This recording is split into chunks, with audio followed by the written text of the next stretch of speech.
Good morning, everyone. I'm Polly. Hi, Patty. Hey, Holly, how you going? Good. How are you? Yeah, good. Welcome back. Thank you. How was your holiday? So if you guys don't know me, I work with Patty in customer success. So I'm not new. So I just went on holiday for 4 weeks. I've been traveling around Europe for 4 weeks, which was amazing. Amazing. But, I miss the webinar so much, so I miss you guys. So it's nice to be back. How are things with you, Patty? Yeah, good. I'm actually down in Tasmania at the moment, which is, you already knew that. Otherwise, I would have been sitting right next to you in our office in Sydney. But I'm in Tasmania at the moment. I'm actually in Launceston at Foundry today. Andy Wright, our managing director, he's talking at Foundry, which is a design school here in Tasmania. They've got campuses in Launceston and in Hobart. And so they're running an event today, Foundry Live, with a whole bunch of creatives who are talking, giving keynote talks. I think Andy's talking about internships today on a Never Not Creative angle, which is going to be great. I'm going to catch him this afternoon. Oh, apparently I'm frozen. Maybe I'll turn my camera off and then back on. Am I frozen for you, Polly? No, you're all good for me. Okay, I'll keep rolling then.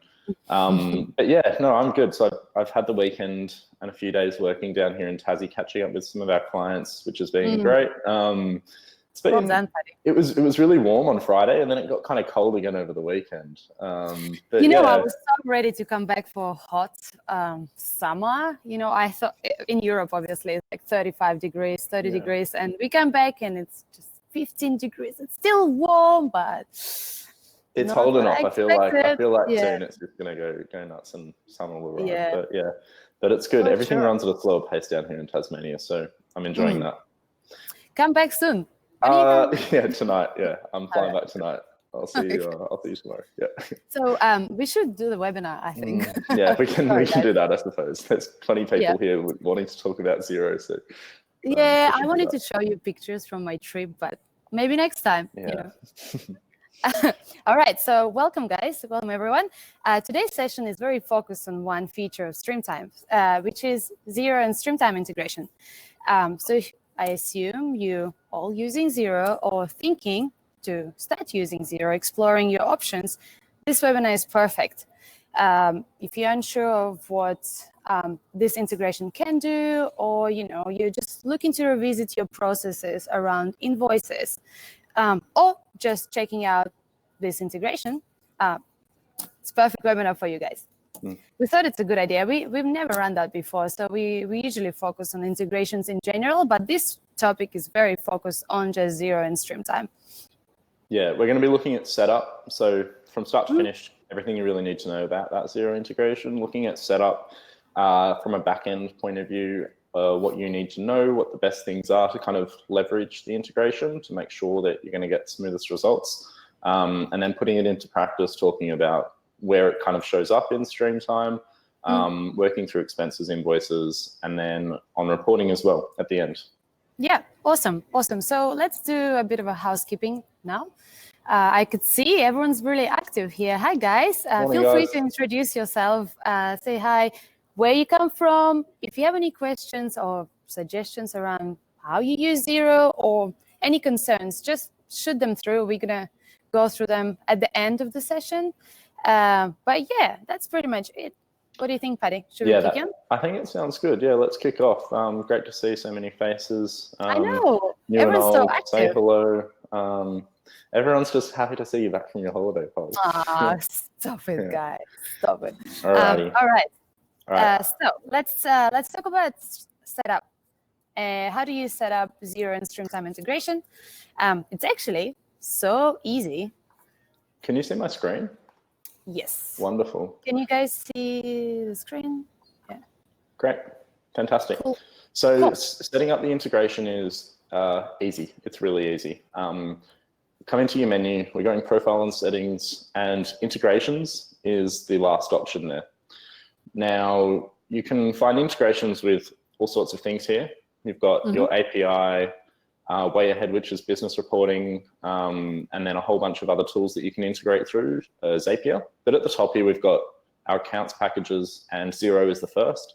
I've already connected here. You just see this button, connect, like I've got on what happens? MYOB there. So what happens when you connect? You click connect. It takes What you happens straight when to Xero. Exactly, yeah. It takes me to Xero and it asks me to log into my Xero account.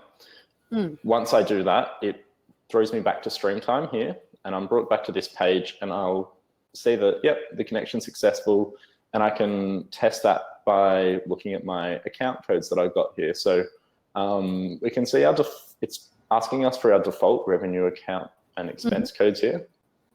So those are your revenue accounts and expense codes that you set up in Xero already. Exactly. There is a drop-down list of all of them. Exactly. They're automatically populated from what I've got set up in my chart of accounts in Xero. So if you're using Xero, you've probably already got a long list of revenue or expense accounts set up. What they're doing is classifying the type of work that we're doing or the type of thing that we're buying or selling. Essentially, they're kind of classifying these to help us report later down the track. And we can align these with items and expenses in Streamtime. So when you set up items and expenses in Streamtime, you can actually align those with your revenue and expense accounts in Xero so that it's really streamlined all the way through. So the way these default revenue ones are working is essentially as a safety net to catch anything that I haven't got particularly assigned in my items and expenses list. So if I come into my items and expenses area, I can open up an item here and I can see that I'm being asked to assign a Xero revenue account. For example, my artwork, that's actually creative. So I'm going to assign this one here. And if we don't decide to assign one, it'll just take that default. Yep. Yeah, perfect. So it's just makes your life easier around reconciling when it comes to invoicing, expenses, or sending purchase orders from Streamtime. Exactly. So exactly. Setup is important. So we highly recommend. Sorry, guys. There's a little truck just come. Oh, I shouldn't have said outside party. So when you integrate Streamtime and Xero, the setup is essential because once it's done, all you've got to do is just click, and then your expenses, your purchase orders, and invoices will be sent to Xero and reconciled correctly with the right account codes and expense codes as well. Yeah, exactly. The only other thing I was going to mention on this setup in the items and expenses area is that on expenses, it's really important that you notice that you've got an expense account here to assign your costs of the expense, and then your revenue account where you'll be sending the sell value of that expense essentially. And the difference between the two is obviously if you have expenses that are coming through the business, it's important to understand what those costs are. So as you're adding them as expenses, as you're kind of registering those expenses, Streamtime and Xero will understand the cost that's incurring to your business, but when you then sell them on, when they exist on an invoice, Streamtime's going to look at the revenue account here. Yeah, that's a very good point, buddy. It's important to keep an eye on both of those with expenses, less so with items. Mainly just revenue is what you're interested in with your items, that your time-based things. For sure. Let's take a look at expenses and maybe create one for our existing job, buddy. What do you think? Yeah, great call. All right, let's come in here and I'm going to add an expense. So it's good to understand how your expenses will appear in Xero. So your expenses will look like bills in Xero, and purchase orders will look like purchase orders. Invoices. Cool. And so talking about expenses and purchase orders, we know that they're both doing a similar thing. They're both accounting for cost to my business.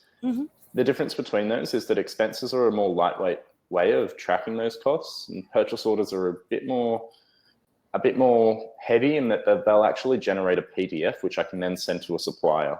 Not all expenses need a purchase order. So you could get away with adding them as an expense, which, as you said, Polly, will land in Xero as a bill.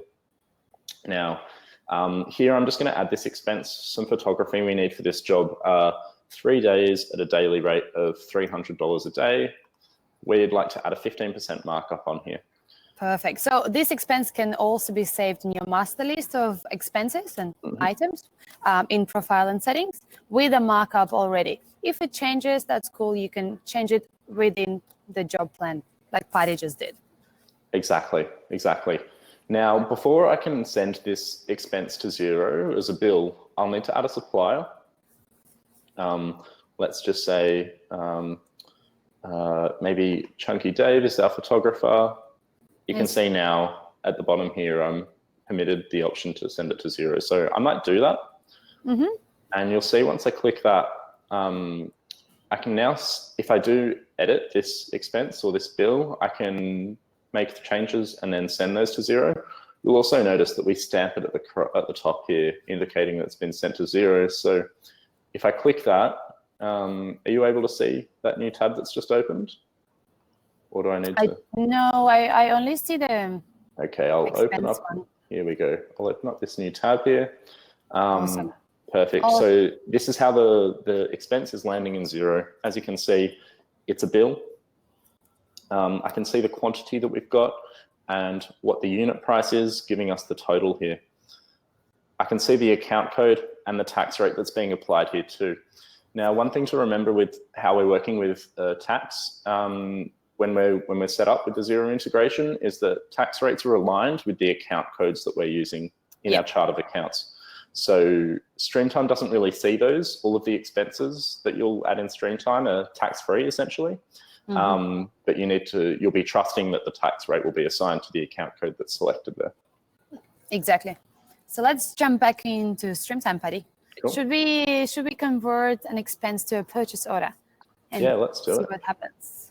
Let's do it. Okay, so let's say maybe in this instance, actually, I might create a new expense here. Yeah, sounds good. I might start with an expense. Let's say there's some printing to do. I often suggest that when people are creating a purchase order, starting with this expense modal is a good way to start because me too. This is just my personal preference, but I like having these fields here that I can work through and fill out. I feel like it's a bit more intuitive to kind of work with. I can make sure I'm not missing anything. So I'm going to need 100 of these documents where they cost $3 each.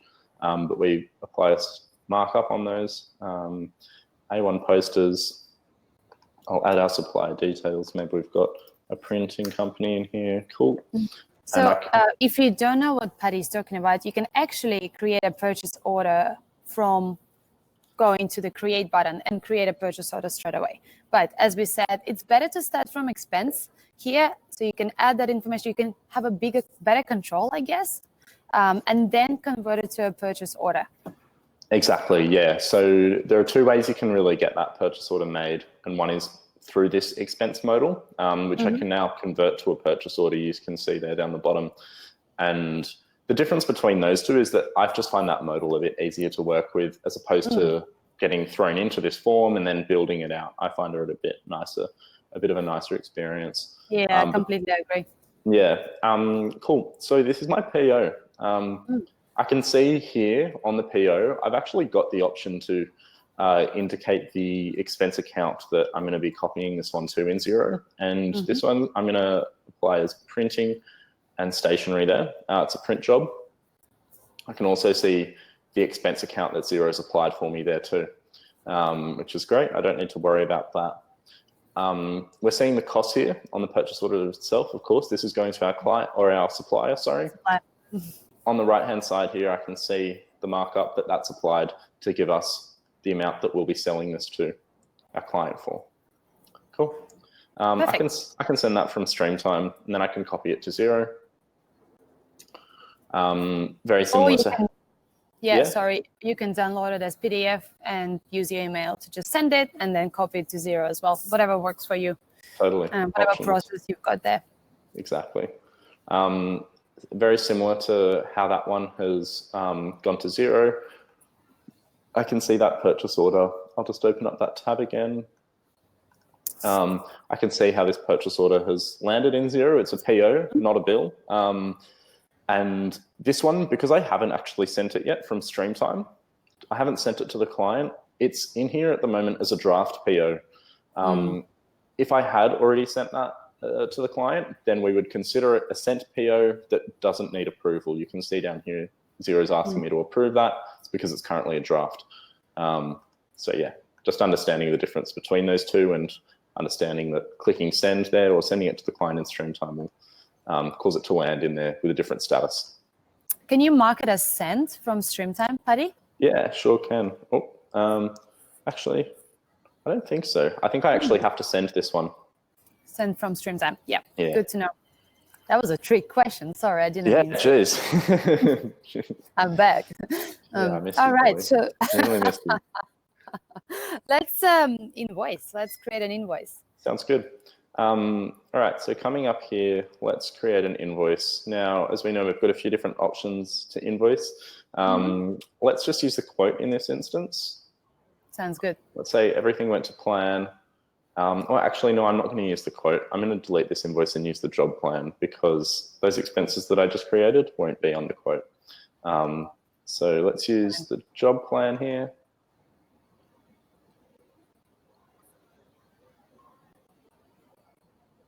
Okay, cool. Awesome. I really like how these new headings are working on the invoices too. They came in with our phases update last week. They help kind of break up the invoice a bit better.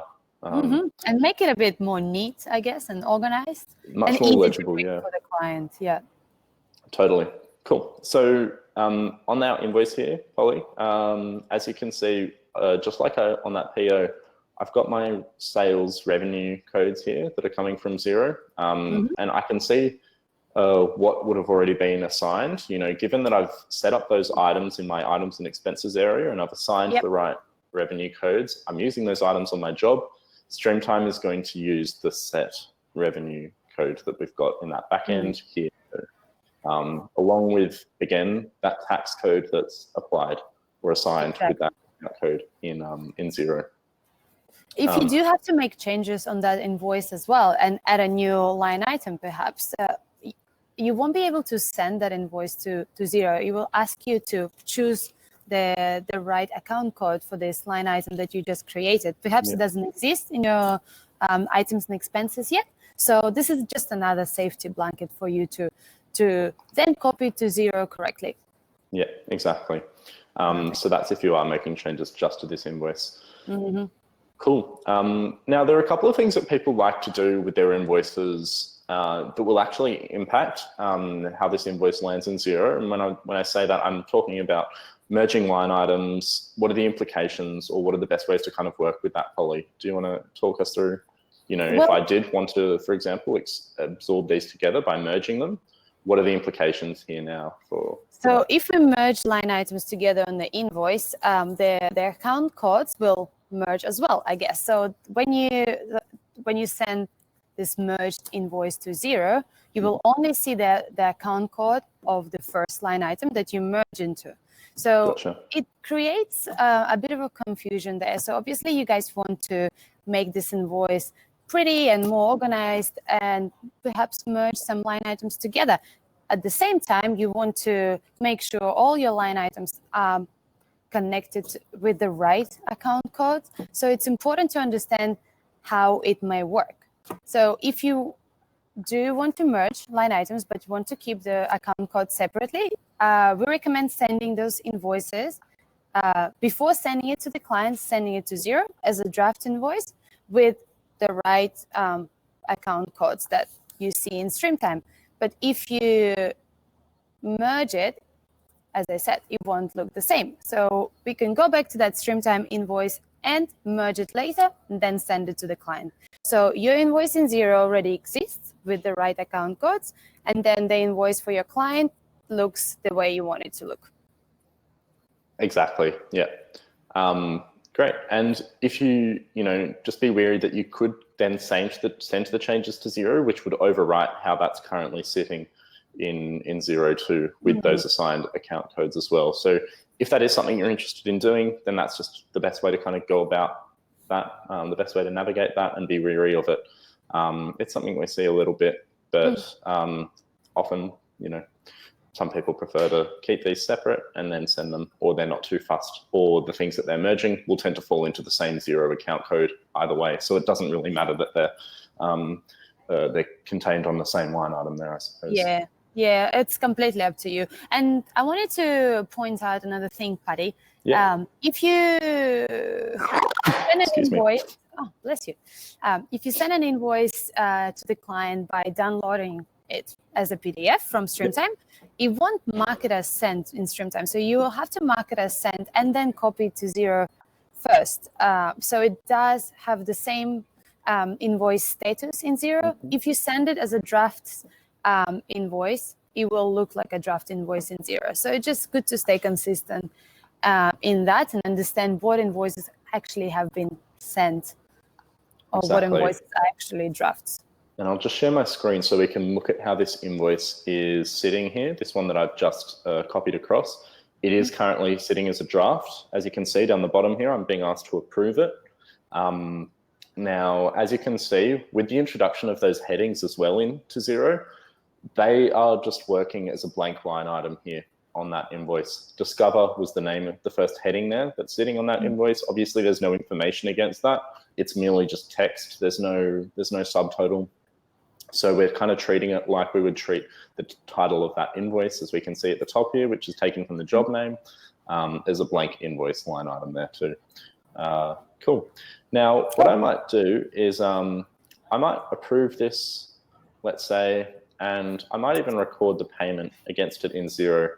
There are a couple of different ways you can work with recording payments on invoices and then reporting on them, and the best way to kind of do that. What would you say is the best way to kind of do this, Paulina? I would say recording payments in Xero is the best practice here, because Xero and Streamtime integration, they talk to each other. So once the invoice gets paid in Xero, you record that payment, you can then see that in Streamtime, which makes your life so much easier when it comes to reporting, understanding how much money how many invoices have been paid so far, and so on. So it makes your life so much easier recording payments in Xero first. And then what do you do to get that information in Streamtime, Paddy? Yeah, I'll show you in just a second. You can see here that one's awaiting payment in Xero. I've copied it across. So Streamtime will need to find out, obviously, that one has been paid, as I've just paid it. And we released an update a month or two ago that has been really helpful for how we kind of do this sort of reporting. I've just come to my invoices list here, and I've applied a filter for invoice status, awaiting payment. Now, the update that we released essentially allows us to find what that status is in Xero and apply it to the invoice in Streamtime. Previously, if we copied it to Xero, the invoice status would just say it was sent to Xero, and we couldn't do much more with that when it comes to reporting. It was a bit confusing, yeah. Yeah, it was like, well, that might be sent to Xero, but is it still a draft? Has it been paid yet? I'm not sure. What we've done is we've been able to bring that information into Streamtime and add it as an invoice status, so we can actually now report by it. For example, here, this invoice is awaiting payment. Now, you probably have someone in your business who is the finance manager, or they run the accounts on a weekly or monthly basis. They're probably checking these invoices. They're sending invoices that need to be issued, and they're checking the payment status of them too. So they probably have a list that is set up that looks just like this. They would come into their invoices list and they would apply filters to see the invoice statuses that are awaiting payment. Now, what's a really easy thing to do is have this list and then work through it to check if that has been paid in Xero. You can do that really easily by clicking on that question mark there. I can see here that it's actually been paid in Xero, and just by clicking that, it's updated the status here to paid. So when I then leave and come back to this list, that invoice is actually not going to appear in this list because it no longer belongs to a status that would cause it to fall into this list, which would be awaiting payment. Rather, it's now going to be paid. I can see that in my list of paid invoices. That one's just sitting down the bottom here. So exactly. So this will allow you to create all sorts of reports around your invoices and understand how your business is running at the moment. So this release, I think it was really helpful for all of you using Xero, using any other accounting tools. It doesn't just apply to Xero, it applies to MYOB, Account Right, and QuickBooks too. So, but we are talking about Xero, so that's okay. Yeah, we're Xero fans here. Xero fans, yeah. Cool. Well, I think that's getting to the end of everything we can really talk about with the Xero integration. And it looks like there's good timing there because we've got 5 minutes or so for questions, and looking at the chat, seems like there's a bit happening. So I'll pull up the screen. There's a lot happening. What can we talk about? Paulina, is there anything we can chat about? I'm just skimming through the chat as well. Looks like Magda and Tom here, they're chatting about their ways of using Xero and expenses and POs. All right, so we've got a question from Brittany here. Is there a way to connect the item in Xero into Streamtime? When I add my custom items, it overrides all description details. So I think the best thing there to do, Brittany, is to set up your list of items in the backend in Streamtime in your items and expenses list. You can't bring them across from Xero, but you can replicate them quite easily. The setup is pretty simple. There's only a few things that we need there. And what that is letting you do is assign the revenue accounts in Xero, which we went through at the start of this session. Maybe if you missed it, you could go back and watch it once this is done. But by doing that, then you're kind of setting up that master list of templated information that you can just use over and over again. So there shouldn't be anything needing to be overwritten there. Yeah. And on that note as well, lots of people ask me this question. If the invoice gets deleted in Streamtime, it doesn't get deleted in Xero. Why? And to answer your question, I'm answering my own question now, there is a reason for it. And if you accidentally delete an invoice in Streamtime, you still have it as a backup in Xero, if that happens. So it's another safety blanket for you, so you can control your invoices better, and perhaps someone in your team just accidentally done it. Yeah. Good question, Polly. Good question. What else is there? Thanks for the phrases. Very handy. Awesome. Thanks, Magda.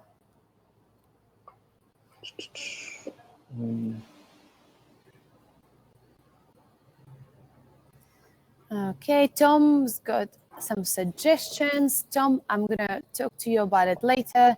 That's really good point here. When using filters to manage invoices for particular months, it would be really handy to be able to click arrows left or right rather than having to exit the invoice every time. Thanks, Tom. Casey. Oh, Casey's got a question here. I think I must have passed that one. Oh, yeah. Casey, yeah. How can we check in Streamtime if all of our expenses have been paid without having to go into each invoice? In the expenses reporting section, it shows all of the expenses, but not if they have been paid. What's an easy way to track the expenses? Great question. So you can track the payment information on those expenses. It'd be a matter of having the right column open. Switched on, which would be the amount paid and the balance to pay. But you're right. I think the status of those is only able to be tracked in Streamtime, I'm pretty sure. I think it doesn't quite have that retrieve information that the invoices do. So if you are tracking those expenses, best to track those payments in Streamtime, I believe. I might be wrong there. So I might get a tap on the shoulder later from a developer saying, actually, no, in which case I'll let you know, Casey. And there's a question there from WebTech as well about doing Xero items from the inventory. So I think just reiterating what I was saying before about setting that up in Streamtime. So in terms of that journey, Streamtime will be the place to start. We don't really talk to Xero until the invoices or expenses point. But you can just set those up in Streamtime and then have those flow through onto Xero, assigned to the right account codes. Also with your Xero contacts, the best way to do this is we can import a list of contacts into Streamtime. So if you haven't started really working in Streamtime, you haven't got a long list of contacts set up, I would suggest getting an exported list in a CSV from Xero, and then you can import in your list of contacts from Xero into Streamtime. So that's probably the answer to that one. Yep. And if you do have a new contact in Streamtime, it will create a new one in Xero as well. Exactly. When you're copying that invoice or expense or PO. Fantastic. Thanks. Cool. Alrighty, well, we're right on 30 minutes there. Hey, thanks, Paula. Nice to have you back. Oh, thank you. I miss everyone, so and especially the webinar. So I'll see you all next week. It's true. Nice to catch up, everybody. Thanks for tuning in. Thanks, See you everyone. next time. Bye.